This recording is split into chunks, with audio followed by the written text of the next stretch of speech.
tetapi Allah berkehendak yang lain. Begitulah yang dikatakan bahwa mustahil kita ini menjadi sebuah kecamatan. Jadi itu bukan sebuah mustahil gitu. Kalau Allah sudah berkehendak, ada jalannya tuh. Assalamualaikum warahmatullahi wabarakatuh. Enci-enci, tuan-tuan dan puan-puan, majelis penonton yang mulia. Yang kecil tak disebut nama, yang besar tak disebut gelo, yang tua dengan tuahnya, yang muda dengan takahnya. Yang makan tak boleh bercakap, yang minum tak boleh berdiri. Izinkanlah beta meluahkan rasa di dada. Semoga tuan-puan gemar hendaknya. Silakan.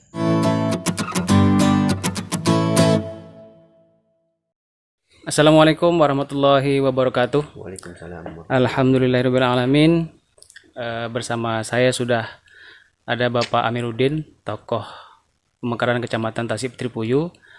Bagaimana kabarnya Pak? Alhamdulillah sehat. Apa kegiatan sekarang Pak? Biasalah kegiatan harian, jualan di situ, bikin usaha-usaha kecil-kecilan lah. Sebelum kita ngobrol terkait pemekaran, saya mau mengucapkan selamat menyambut hari jadi Tasik Tripuyu yang ke-9 Pak ya. Iya, iya. Mudah-mudahan Tasik Tripuyu menjadi kecamatan yang pokoknya lebih maju lah daripada kecamatan yang lain. Amin, amin. Amin. Itu kehendak kita Pak ya. Iya. Baik Pak. Ada beberapa pertanyaan yang akan saya lontarkan ke Bapak sebagai tokoh pemekaran Kecamatan Tasik Tripuyu kira-kira 9 tahun yang lalu. Sebagai tokoh pemekaran, tentu Bapak mengalami beberapa hal yang mungkin sangat berat, Pak. Hal yang paling berat yang Bapak alami dengan kawan-kawan ketika memperjuangkan Bandul sebagai pusat kecamatan seperti apa, Pak? Bismillahirrahmanirrahim. Di sini saya ingin sampaikan bahwa pemekaran kecamatan memang keinginan kita bersama, tapi kan tidak semulus yang kita sangka. Memang hal berat yang kami hadapi itu awal pergerakan, bagaimana kita nak memulai mencari dukungan. Itu pertama sekali itu pada kita tahun 2006 ketika kami jejak pendapat ke Tanjung Padang. Waktu itu kepala desanya Bapak Joni, itu memang almarhum dia sekarang. Dia salah satu tokoh pemekaran juga itu, karena dia mendukung sepenuhnya waktu itu. Hal yang berat itu bukan waktu jejak pendapat itu, tetapi pulang dari kami jejak pendapat beserta kawan-kawan, kami mendapat tekanan dari berbagai pihak, terutama waktu itu kita masih di Kabupaten Bengkalis, dari pihak kabupaten. Yang ditekan saya juga, karena saya sebagai kepala desa waktu itu, dan beberapa kawan-kawan. Rata-rata teman yang ikut itu ada beberapa orang yang pegawai negeri. Jadi dengan tekanan-tekanan itu mereka menjadi ciut. Bahkan ada beberapa orang kepala desa juga waktu itu juga mundur. Mundur seperti apa Pak? Maksudnya mundurnya begini, ketika kita sama-sama ingin maju, setelah ada tekanan itu mereka mundur, tak ikut campur lagi. Tak ikut campur lagi. Bahkan yang membuat sedih itu kan kita kan pakai jadwal. Iya. Jadwal pertama kita di Tanjung Padang waktu itu, jadwal kedua kita di Dedap, karena kita waktu itu belum ada pemekaran desa, masih Tanjung Padang Dedap. Jadwal minggu kedua kita di Dedap itu kita disambut orang Dedap hanya 5 orang. Bahkan kepala desa Dedap waktu itu Pak Suhaimu yang mendukung penuh, karena dapat tekanan ini beliau mundur. Dan ketika kami ke Dedap waktu itu, beliau meninggalkan kami, dia ke Bengkalis waktu itu. Sehingga kami buat pertemuan hanya di rumah Pak Azman. Pak Azman waktu itu sebagai ketua BPD. Itu yang membuat kami sendiri. Ternyata kita juga malum kita mau ke teman-teman kita pegawai negeri, ya, kepala desa, merasa takut karena dapat intimidasi itu. Jadi hari-hari berikutnya, ketika kami mau melanjutkan lagi, sepertinya tak ada lagi yang mau itu. Dan satu-satunya yang betul-betul ingin bersama saya waktu itu Bapak Emiani atau Ujang. Beliaulah yang mendampingi. Walaupun waktu itu dia pegawai negeri, tapi dia tidak pernah takut. Dia bilang, kita sudah melangkah berpantang, kita mundur ke belakang. Jadi beliaulah yang menemani saya, mendampingi saya, bahkan cuma kami berdua itulah. Walaupun kami sudah ditinggal oleh kawan-kawan, bahkan masuk kawan-kawan kami berdua itulah ke Tanjung Padang, cari pendekatan dengan beberapa orang masyarakat lagi. Kami sosialisasilah bahwa keinginan kita seperti itu waktu itu. Jadi yang paling berat tuh ditinggal-tinggal oleh kawan-kawan. Iya, betul-betul. Kita mungkin Bapak waktu itu pernah ngedrop, Pak? Betul, memang betul-betul ngedrop. Bahkan saya pernah berpikir waktu itu, mungkin inilah akhir perjuangan. Saya pikir, mungkin inilah akhir perjuangan. Tetapi karena dapat semangatnya dari Pak Yani atau Ujang itu, bahkan semangat saya bangkit lagi. Bahkan itu kami menemui beberapa tokoh, itu di Dedap, itu seperti Pak Azman. Bahkan Pak Azman itu sebagai ketua PD, beliau bangkit lagi. Bahkan beliau memberi semangat, ini baru kerikil-kerikil kecil di tepi jalan, dia bilang. Jangan mundur Pak Amir, dia bilang. Kami tetap ada di belakang. Nah, itulah mereka membuat semangat. Sehingga tetap, walaupun secara senyap-senyap, secara diam-diam, kami tetap menjumpai tokoh-tokoh, mengharapkan dukungan. Karena tanpa dukungan kita tidak akan bisa seperti ini. Iya. Itulah hal-hal yang paling berat kami merasakan. Belum lagi intimidasi dari pihak kecamatan, dari kabupaten. Sungguh berat waktu itu. Jadi apa yang Bapak lakukan ketika itu, Pak? Saat kawan-kawan meninggalkan Bapak, kemudian apakah ada orang-orang yang ingin bersama Bapak lagi? Tetap ada. Cuma kita kan yang maksudnya yang bersama-sama waktu itu, ya kita mungkin maklum sekali waktu itu, karena berhubungan dengan pekerjaan mereka. Mereka ada yang PNS, ada yang kepala desa, ada rasa ketakutan, mungkin diintimidasi. Ketika Anda berbuat seperti ini, tentu dia merasa ketakutan gitu. Sementara kan saya sendiri kan tak pernah takut itu, karena jabatan kepala desa waktu itu. Waktu pun saya kepala desa, saya tidak pernah takut waktu itu. Tidak pernah takut karena kita nak memekarkan suatu kecamatan ini, bukan kita tidak pernah melawan pemerintah. Itu kita tidak pernah melawan pemerintah. Itu memang prinsipnya seperti itu. Bahkan saya diintimidasi dari kecamatan Merbau itu. Waktu kita masih memerbau. Dan saya dituding bahwa saya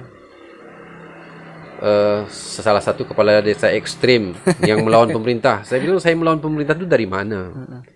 Kita mau bersama-sama maju gitu. Kita memisahkan diri, mau pemekaran, kan kita tidak pernah melawan siapa-siapa. Itu maksudnya. Baik, Pak. Kenapa harus kecamatan TPP, Pak, bukan kecamatan Bandul gitu, Pak? Ya begini. Yang pertama sekali, kita membuat pemekaran, kita belum terpikirkan, kita ini belum terpikirkan nama sebuah kecamatan, belum. Hanya terpikirkan waktu itu kita kecamatan Merbau sebelah utara. Itu aja terpikir pertama. Jadi memang ada waktu itu usulan bagaimana kalau kita buat kecamatan Bandul. Cuma setelah itu kita ada sedikit mungkin diskusi waktu itu. Dan diskusi itu muncul setelah Meranti jadi kabupaten. Diskusi tentang nama nih. Karena ketika Meranti jadi kabupaten, jalan itu sudah nampak. Baru kita berani melangkah bahwa baru kita berani apa nama kecamatan gitu. Kenapa kita membuat kecamatan itu Tasik Putri Puyuh, bukan Bandul? Yang jelas kalau kita buat Kecamatan Bandul, mungkin kita tidak dapat dukungan. Ya, mungkin kita tidak dapat dukungan dari beberapa desa. Itu yang pertama pertimbangan kami. Setelah itu kita membuat kecamatan ini tentu kita cari ada nilai sejarahnya. Iya. Apa yang melatar belakang ini sejarah yang di tempat kita supaya nanti dijadikan suatu ikon di kecamatan itu. Maka ada katakan ini apa nih, memberi beberapa solusi lah. Beberapa solusi. Pertama Kecamatan Pulau Padang, ada juga yang mengajukan itu. Ada Kecamatan Merbau Utara, dan terakhir itu Kecamatan Tasik Puteri Puyuh. Setelah kita bahas waktu itu, ternyata yang mempunyai nilai sejarah legenda itu Tasik Puteri Puyuh. Bahkan ketika kita dengan Mubes, kita ajukan tiga opsi ini, ternyata memang banyak yang menghendaki Kecamatan Tasik Puteri Puyuh. Itu yang melatar belakangi kenapa Tasik Puteri Puyuh. Setelah Bandul menjadi pusat kecamatan Tasik Puteri Puyuh, apa Pak tantangan-tantangan, atau mungkin ada orang-orang yang mungkin tak setuju daripada itu, Pak? Oh, itu jelas. Yang nama kita berbuat ini tidak mungkin mulus secara 100%, itu jelas. Awal kita ingin memekarkan kecamatan waktu itu, sebelum kita masih bergabung dengan Bengkalis, kami dan beberapa orang kawan, bahkan waktu itu bersama dengan Ahmad Yani, kami dibilang seperti orang gila, tidak mungkin. Itu hal yang tidak mungkin. Menjadikan Bandul menjadikan daerah kita sebuah kecamatan. Ya. Dan itu kami sadari. Tetapi kami berpikir begini. Ketika kita ingin membuat sesuatu, jangan pikirkan kegagalan itu. Jangan kita pikir, nanti ini kita gagal, jangan berpikir kegagalan. Kita jalani. Kalau kita berbuat baik, berbuat yang betul-betul ikhlas, Allah akan membuka jalan itu. Jadi sewaktu kami menjalani ini, karena memang itu kalau dalam perhitungan itu memang tidak mungkin, karena waktu itu masih kita bergabung dengan Bengkalis. Karena Bengkalis waktu itu dilemanya waktu itu Mandau ingin berpisah dengan Bengkalis. Sementara Mandau sendiri kan tidak ingin menjadi sebuah kabupaten, tidak memenuhi syarat karena kurang dari kecamatan. Sementara kita mau memekarkan kecamatan. Ini ada suatu politik di sana. Kenapa? Kalau nanti kita direstui waktu kita memekarkan sebuah kecamatan, Bengkalis waktu ini, maka Mandau akan membuat sebuah pemekaran kecamatan. Maka ketika Mandau nanti memekarkan sebuah kecamatan, maka kecamatan dan beberapa kecamatan, maka Mandau akan lepas. Persyaratan dia cukup. Makanya Mandau sampai saat ini tidak bisa memekarkan sebuah kecamatan. Mandau kan cuma 2 kecamatan. Mandau, yang daerah Mandau itu kan Mandau sama dengan pinggir.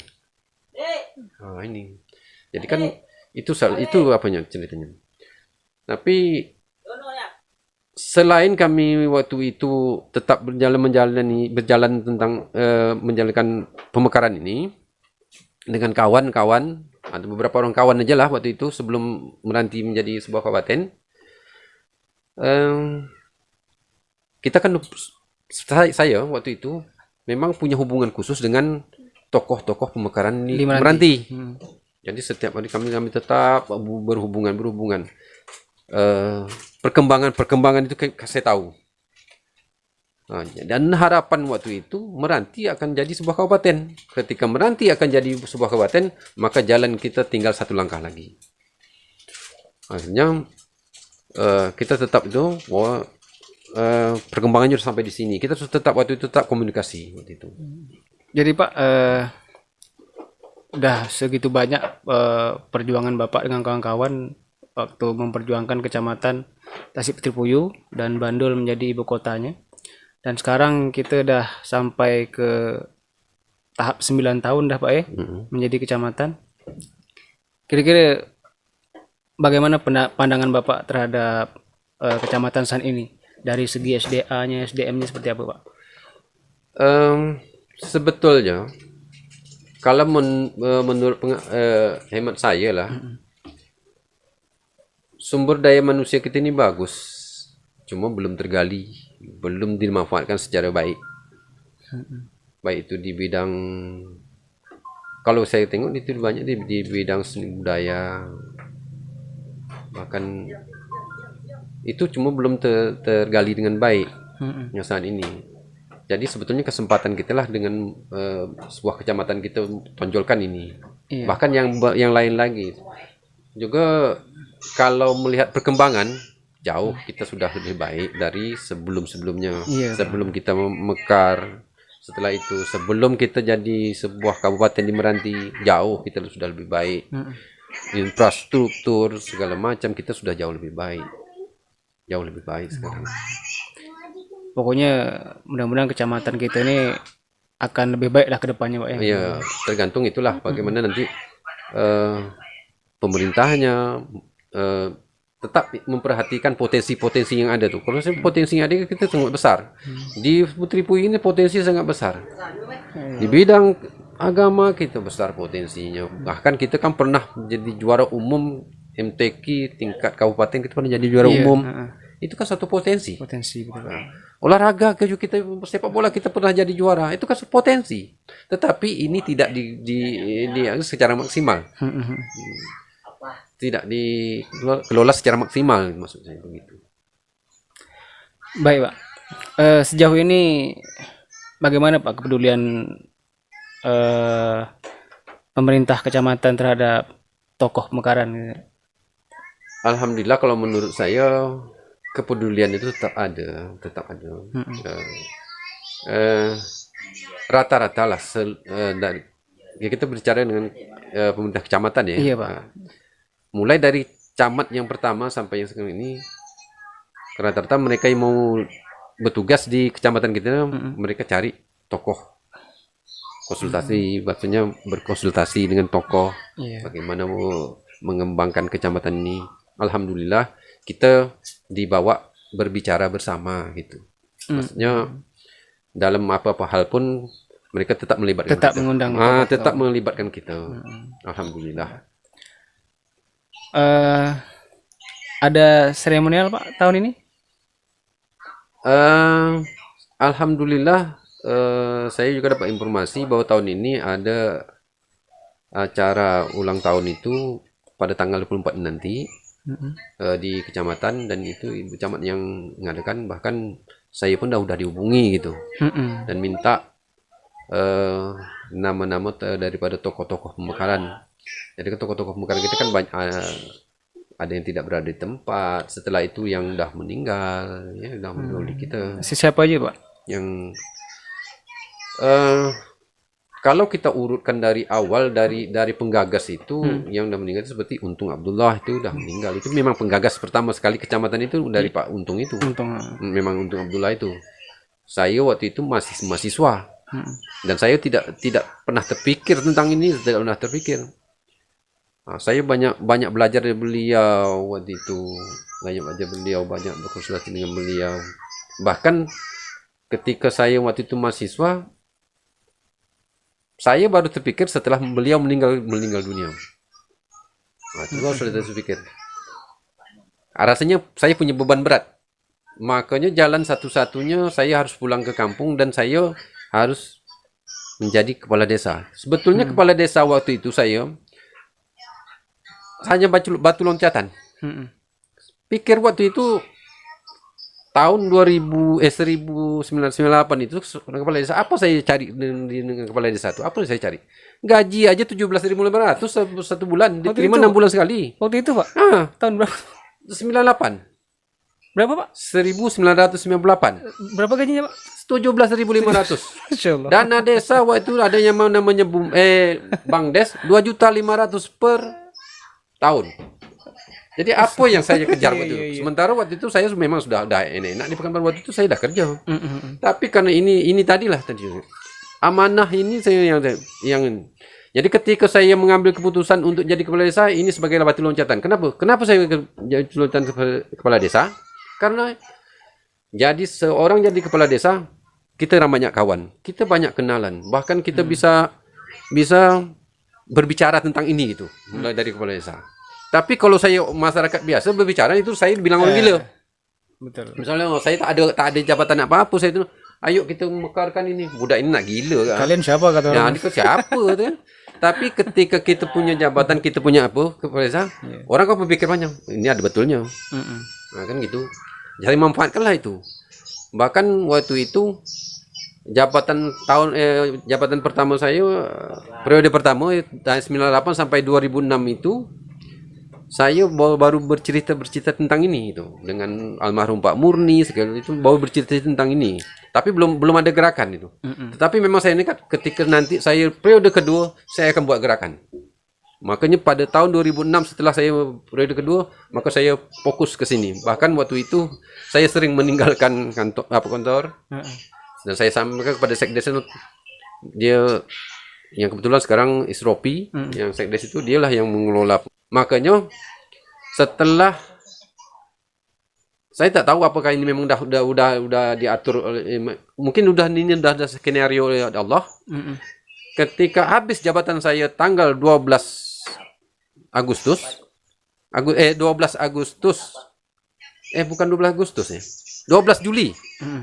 12 Juli jabatan saya sebagai kepala desa tahun 2012, maka 24 Juli tahun 2012 mekarlah kecamatan. Pas pergantian. Saya tak tahu itu meeting kita lah. Maka waktu itu alhamdulillah pada paripurna pada tanggal 24 Juli 2012 itu bulan masuk kita disahkan oleh paripurna di DPR waktu itu. Apa harapan ke depan Pak untuk Kecamatan Tasik Petri Puyuh? Kita tetap harapan terutama kepada pemerintah kecamatan tetap fokus memfokuskan kepada pembangunan yang belum terselesaikan. Setelah itu tetap memaksimalkan potensi-potensi yang ada sehingga nanti kecamatan kita ini bisa sejajar dengan kecamatan-kecamatan lain, bahkan lebih baik dengan kecamatan-kecamatan lain. Memang sekarang kita udah merasakan yang baik, tapi kita mau lebih baik lagi ke depan. Mau lebih baik ke depan. Dan itu juga tidak kita serahkan sepenuh bulat-bulatnya kepada pemerintah. Yang namanya kita masyarakat, anak muda harus ikut andil, ikut andil. Tunjukkanlah potensi yang ada pada kita. Baik itu di bidang kesenian, bidang agama, segala macam, tunjukkan. Dan itu harus kita gali. Dan harus kita kelola dengan seefektif mungkin. Jadi kalau apapun potensi, kalau kita biarkan tanpa kita kelola dengan baik, dia tidak akan pernah timbul. Itu harapan kita depan. Yakinlah kalau kita ingin berbuat, niat kita baik, lurus ke depan, Allah akan menyertai. Pertama seperti yang pemekaran kecamatan kita ini, kita kan tidak pernah berpikir meranti ini menjadi sebuah kabupaten. Siapa pernah berpikir? Tak pernah kita berpikir. Karena gejolaknya waktu itu Mandau, bukan meranti. Tetapi Allah berkehendak lain. Begitulah yang dikatakan bahwa mustahil kita ini menjadi sebuah kecamatan. Jadi itu bukan sebuah mustahil. Gitu. Kalau Allah sudah berkehendak, ada jalannya tuh. Maka dijadikan meranti sebuah kabupaten, akhirnya jalan kita terbuka. Betul. Jadi saya katakan tadi, pada tanggal 19 Desember tahun 2008 pukul 3 kalau gitu ini, pukul 15 ya, pukul 3 lewat sore, 15 maka teman saya yang berada waktu itu yang berada di Jakarta waktu itu ikut dalam paripurna itu di Jakarta menelpon saya, kita sudah mekar waktu itu. Makanya saya sujud syukur di depan rumah saya. Terbayang di pikiran saya, daerah kita akan menjadi sebuah kecamatan. Itulah bayangan saya. Karena itu jalan kita sudah terbuka itu. Kan walau bagaimanapun kabupaten baru pasti akan mekar kecamatan Iya. sebagai pendukung gitu. Baik Pak, terima kasih karena sudah hadir di jemputan kami.